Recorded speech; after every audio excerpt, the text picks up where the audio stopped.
Salut les fans de foot. Bienvenue pour cette nouvelle vidéo. Si tu connais pas c'est quoi la règle 1.1 du fair play financier de la Liga, regarde cette vidéo.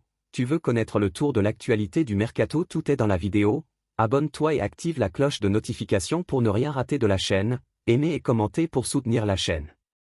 Tu t'es déjà demandé pourquoi le FC Barcelone a autant de mal à inscrire ses recrues, même quand il vend des joueurs à prix d'or? Pourquoi certains clubs espagnols jonglent avec les calculatrices avant de signer le moindre contrat? Et pendant ce temps, en Allemagne ou en Angleterre, ça dépense sans trop se poser de questions. C'est pas juste une histoire de budget, c'est une question de règles. Bienvenue dans l'univers parfois incompris du fair play financier version Liga. Et crois-moi, c'est pas aussi simple qu'on le pense. On va aussi parler de Castello Luqueba qui fait tourner les têtes en Europe, du feuilleton Vinicius Junior à Madrid, de la stratégie mercato de Chelsea ou encore du plan bien ficelé de Lionel Messi pour la suite de sa carrière.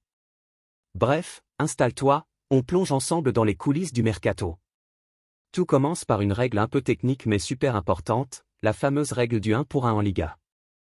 En gros, chaque club espagnol a une limite de coût d'effectif, c'est-à-dire un plafond qui détermine combien il peut dépenser en salaire, transfert et autres charges.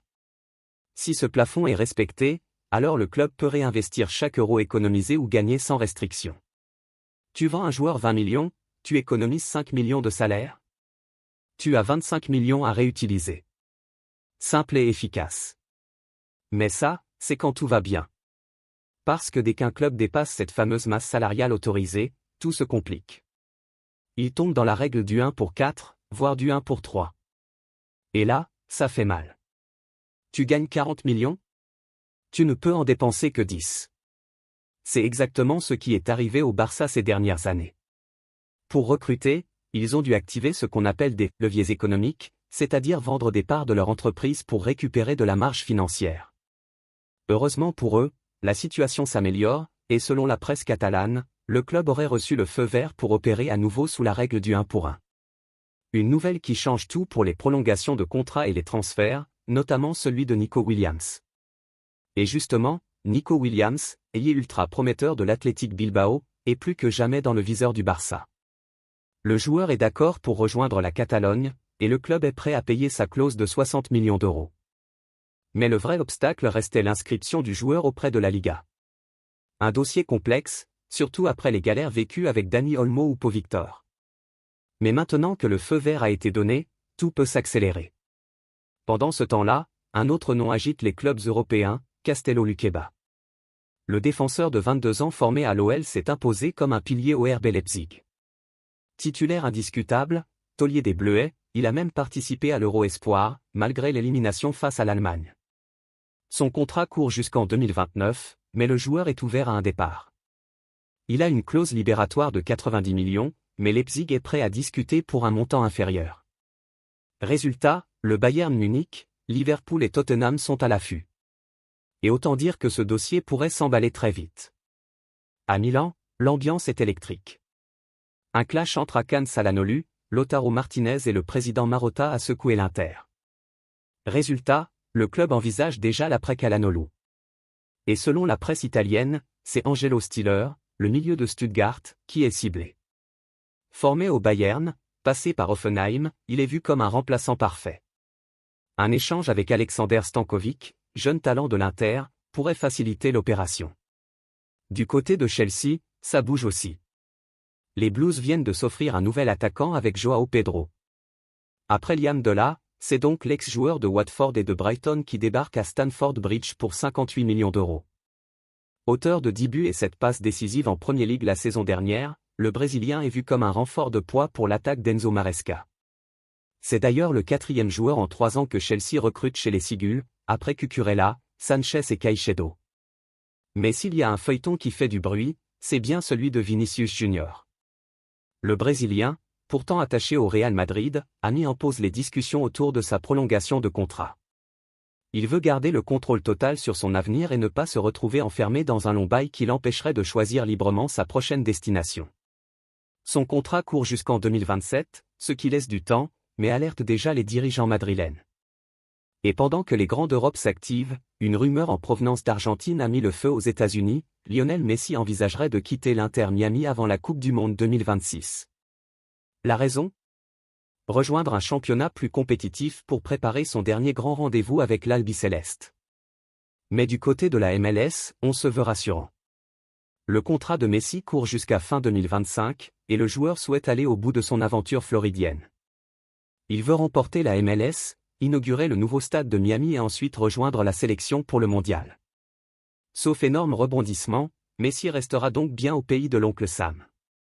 En conférence de presse ce mercredi, Olivier Giroud a évoqué les coulisses de son retour surprise en France. Mais aussi ses ambitions pour cette saison. Il est trop tôt pour s'avancer avec conviction sur la pertinence, ou non, du recrutement d'Olivier Giroud à Lille. Mais sur le papier, ce retour en France du meilleur buteur de l'histoire des Bleus ravira beaucoup de monde. À bientôt 39 ans, il les fêtera le 30 septembre, l'ancien attaquant de Montpellier a fait le choix de revenir à la maison, avec, probablement, un dernier challenge excitant du côté du LOSC. Si les doutes sont permis après son passage contrasté au Los Angeles FC, 37 matchs, 5 buts, Giroud s'est montré plutôt rassurant sur son état de santé ce mercredi, lors de sa conférence de presse de présentation. Je ne suis pas inquiet sur mon niveau de jeu, ni sur mes capacités physiques, je me sens bien physiquement, ne vous inquiétez pas, a-t-il assuré après avoir été gêné par un pépin physique au niveau de la cheville ces dernières semaines.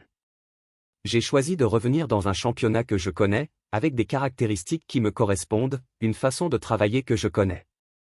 Je reviens pour le plaisir du jeu, dans un championnat qui me correspondra plus que la MLS. J'ai besoin de défis, de me challenger, et ce défi-là me parle. Le fait de revenir en France, dans un club qui travaille très bien depuis plusieurs années, mais pas seulement. J'ai toujours dit que je voulais jouer jusqu'à ce que mon corps me dise stop. Étant donné que je me sens bien, je sens que je peux apporter. Il ne vient pas pour compter les papillons. Si certains lui promettaient un rôle d'encadrant auprès des jeunes du groupe, Giroud refuse de se limiter à ça.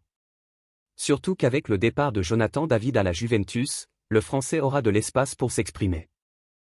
Mais je saurai aussi être un soutien quand je serai sur le banc, a-t-il rigolé après une comparaison flatteuse d'Olivier Létang entre lui-même et le joueur de handball Mikkel Hansen, qui avait endossé cette casquette de « grand frère » avec la sélection danoise.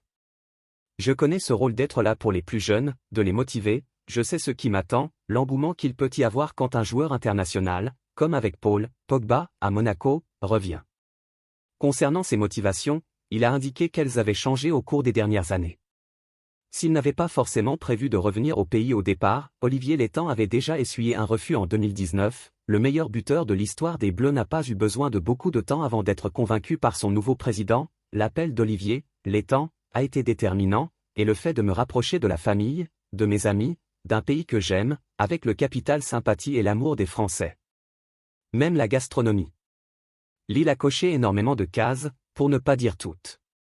Bruno Genesio est aussi un grand entraîneur et on partage les mêmes idées du foot. Je suis optimiste sur le fait que ça matchera. Eden Hazard, Mathieu Debuchy ou Benjamin Pavard lui ont aussi tous vanté les qualités de l'environnement lillois. Mais ils n'ont pas vraiment eu besoin de me convaincre, a-t-il rigolé. Son histoire avec Lille commence maintenant. Kamaldine Sulmana débarque à l'Atalanta. Assez calme sur le marché des transferts jusqu'ici, l'Atalanta Bergame tient son nouveau milieu offensif, Kamaldine Sulmana. Après 3 saisons en Angleterre, du côté de Southampton, le joueur de 23 ans se lance un nouveau défi. L'international ghanéen est un milieu de terrain au profil, il a réalisé une saison assez compliquée, à l'image de son ancien club, avec un total de 2 buts et 3 passes décisives en 30 matchs toutes compétitions confondues. Il était sous contrat avec Southampton jusqu'en 2027, il a été transféré chez la DEA pour un montant qui s'approcherait des 17 millions d'euros hors bonus. L'ancien joueur du Stade Rennais s'est engagé jusqu'en juin 2029 avec l'Atalanta Bergame et évoluera pour la première fois de sa jeune carrière en Serie A.